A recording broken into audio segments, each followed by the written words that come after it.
can start at either end of this spectrum, but the various things that you bring up that are criticized are all the way at one end, that Jews are the smartest people in the world, or that Asians are the smartest people in the world, rather than, and I'm looking at the page where you have a little box around it, and it says, are Jews really smarter than anyone else, question mark.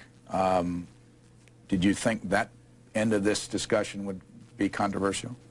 I didn't think so, no.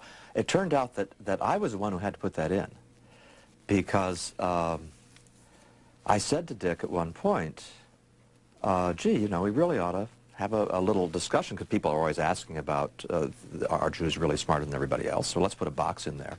And Dick himself was Jewish, and he had avoided doing that because he didn't want to sound like he was tooting his own horn.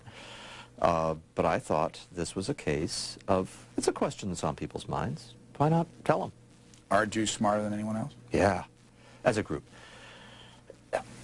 This is something that I want everybody listening to be real sure about. We're talking about means. We're talking about distributions.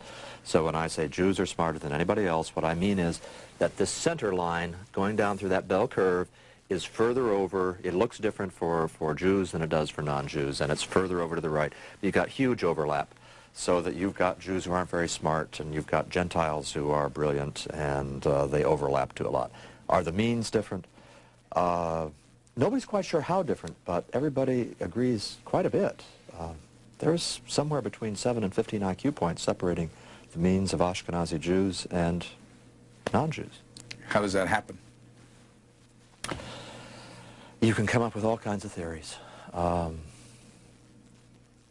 they're only theories.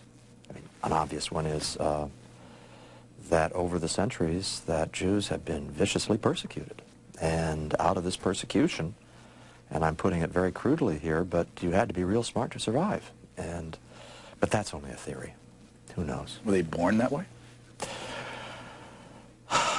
Here again, you get into the question of, well, are they born that way? But also look at Jewish households and the way that education is emphasized so much, so that from the very beginning, everybody's expected to become highly educated.